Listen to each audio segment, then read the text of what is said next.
नमस्कार दोस्तों, मैं उषा शर्मा आप सभी का हार्दिक स्वागत करती हूं। देखिए दोस्तों, आज आरपीएससी की साइट पे जो 2026 में फर्स्ट ग्रेड का एग्ज़ाम होने वाला है उसके सारे सिलेबस डाल दिए गए हैं और फर्स्ट पेपर में भी काफ़ी बदलाव किया है, जबकि जो अपने विषय हैं उनमें भी बहुत बदलाव किया है। तो देखते हैं कौन कौन से टॉपिक इसमें जोड़े हैं और कौन कौन से टॉपिक हटाए हैं। तो शुरू में देखते हैं हम उच्च माध्यमिक स्तर है। इसमें वर्ण व्यवस्था, शब्द वर्गीकरण और शब्द वर्गीकरण में व्याकरण के जो आधार पे शब्द वर्गीकरण है वो, और व्याकरण की कोटियाँ, यह सारे टॉपिक इसमें ऐड किए हैं। यह टॉपिक पहले नहीं थे, जबकि ये जो जितने भी टॉपिक हैं वो सेकंड ग्रेड के सिलेबस में पहले दे रखे थे, लेकिन फर्स्ट ग्रेड में है वो अब नए सिरे से ऐड किए हैं। जो 2024 का सिलेबस था उसमें पत्रकारिता के टॉपिक थे। इसके अलावा अपठित गद्यांश, अपठित पद्यांश टॉपिक दे रखे थे।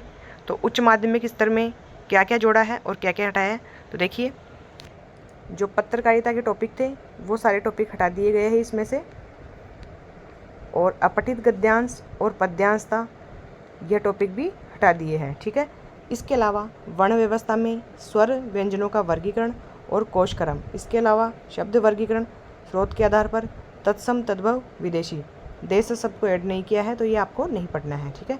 इसके अलावा व्याकरण के आधार पर शब्द वर्गीकरण में संज्ञा, सर्वनाम, विशेषण, क्रिया व इन सभी के भेद, और क्रिया, विशेषण व इसका भेद। तो जो अवयव है, अवयव आपको पूरा नहीं पढ़ना है, इसका जो एक भाग है वही देखना है, क्रिया, विशेषण। व्याकरण की कोटियों में लिंग, वचन, कारक, काल, ये 4 टॉपिक ऐड किए हैं।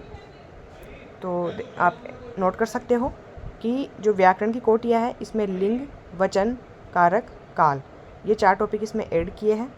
तो जो माध्यमिक स्तर का सिलेबस है, उच्च माध्यमिक स्तर का सिलेबस, इसमें वर्ण व्यवस्था से लेकर व्याकरण की कोटियों तक के सिलेबस को नए सिरे से ऐड किया है, जबकि हटाया क्या है, पत्रकारिता और अपठित गद्यांश, अपठित पद्यांश। संधि, समास, उपसर्ग, प्रत्यय, ये चारों टॉपिक पहले भी थे और अभी भी रखे हैं। पर्यायवाची, विलोम, अनेकार्थी, समश्रुत, जिसे हम युग्म शब्द के नाम से भी जानते हैं, और वाक्यांश के लिए एक शब्द, ये टॉपिक भी पहले थे। वाक्य रचना में वाक्य के अंग, वाक्य के भेद, शब्द शुद्धि, वाक्य शुद्धि, मुहावरे, लोकोक्तियाँ। तो जो मुहावरे, लोकोक्तियाँ है इसमें अर्थ प्रयोग पहले नहीं दे रखा था, जबकि अब जैसे वाक्य में प्रयोग करके भी आपको प्रश्न पूछा जा सकता है। तो ये सारे टॉपिक पहले थे और इसमें कोई भी चेंज नहीं किया है। तो आपको इतना सा ध्यान रखना है कि वर्ण व्यवस्था, शब्द वर्गीकरण स्रोत के आधार पर, व्याकरण के आधार पर शब्द वर्गीकरण और व्याकरणिक कोटियाँ, ये सारे सिलेबस में ऐड किया है। इसके बाद देखते हैं जो खंड द्वितीय स्नातक स्तर का सिलेबस है इसमें क्या बदलाव किया। तो इसमें देखिए शब्द शक्तियाँ और काव्य गुण पहले भी थे, काव्य दोष पहले नहीं थे, ये केवल सेकंड ग्रेड के सिलेबस में दिए गए थे और इसमें फर्स्ट ग्रेड में भी इसमें ऐड किया है। ठीक है।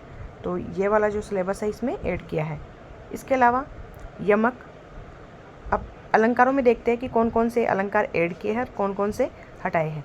तो देख सकते हो जो संदेह अलंकार है, संदेह अलंकार तक के अलंकार पहले भी दिए गए थे और अभी भी है, जबकि इसमें से दृष्टांत और उदाहरण अलंकार है वो हटा दिया गया है। इसके अलावा भ्रांतिमान, विभावना, असंगति, विरोधाभास, अतिशोक्ति, अपनुति अलंकार इसमें ऐड किया है। छंदों में बात करते हैं, द्रुत विलंबित नया ऐड किया है। मैं जो पहले ऐड किए हैं वो बोलूँगी। तो इसमें नए कौन कौन से ऐड किए हैं मैं आपको एक बार नोट कर लेती हूँ। द्रुत विलंबित ऐड किया है सोठा, कुंडलिया, छप्पई, मंदाक्रांता, मतगयंत सवैया और मनहरण कवित। तो आपको ये वाले जो 2 छंद है इसके पूरे पार्ट नहीं देखने, स्पेशली इसमें दे रखा है कि मतगयंत सवैया ही पढ़ना है और मनहरण कवित पढ़ना है।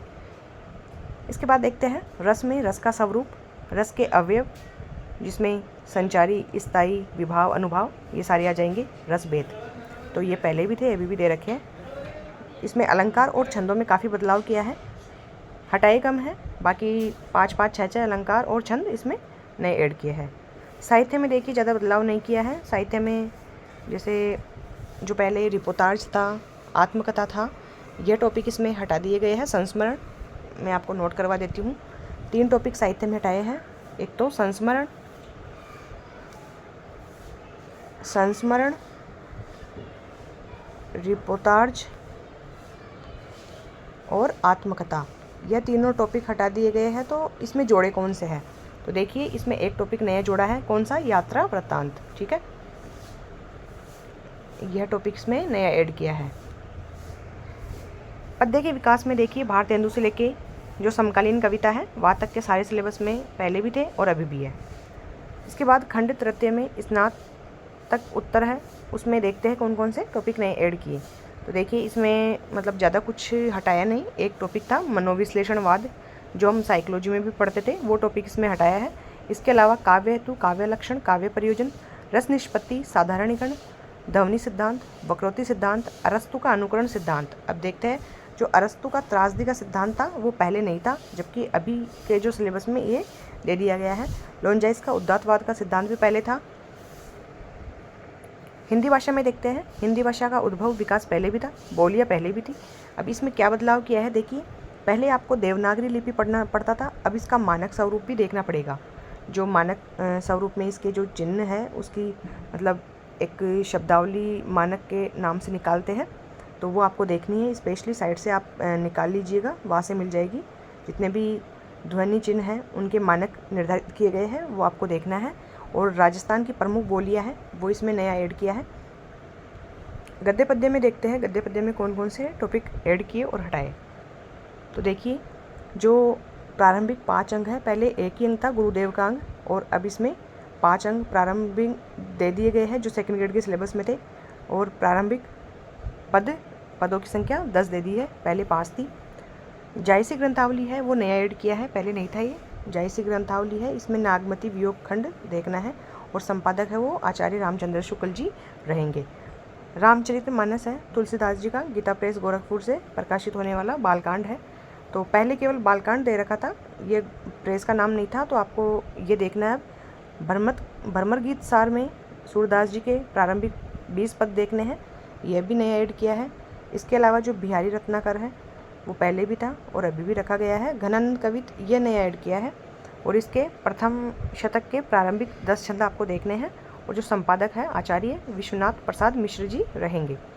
साकेत का पहले भी था और अभी भी रखा गया है। राम की शक्ति पूजा, तो यह नया ऐड किया है। और सूर्यकांत त्रिपाठी निराला इसके जो रचयिता है। आपका बंटी उपन्यास है मनु भंडारी जी का, यह ऐड किया है। कहानियों में देखिए यही सच है कहानी, एक कहानी थी पहले इसमें, यही सच है, वो कहानी हटा दी गई है, जबकि रोज, जिसे गैगरीन के नाम से भी जाना जाता है, और गदल रांघेय राघव जी की कहानी है। चंद्रगुप्त नाटक है जयशंकर प्रसाद जी का, यह इसमें नया ऐड किया है। तो ये काफ़ी सारा जो बदलाव है इसमें कर दिया गया है, और आईसीटी में भी काफ़ी बदलाव किया है। देखिए ये देख सकते हो, पहले यहाँ पे आईसीटी वगैरह के कई सारे हार्डवेयर सॉफ्टवेयर वगैरह दिए गए थे और अभी हटा दिया गया है। तो ये आईसीटी का सिलेबस है, आप स्क्रीनशॉट ले सकते हो। तो आपको कैसा लगा? अगर आपको जो जिस तरह से मैंने आपको समझाया है, अगर आपको अच्छा लगा है तो इसे लाइक, शेयर और सब्सक्राइब ज़रूर कीजिएगा।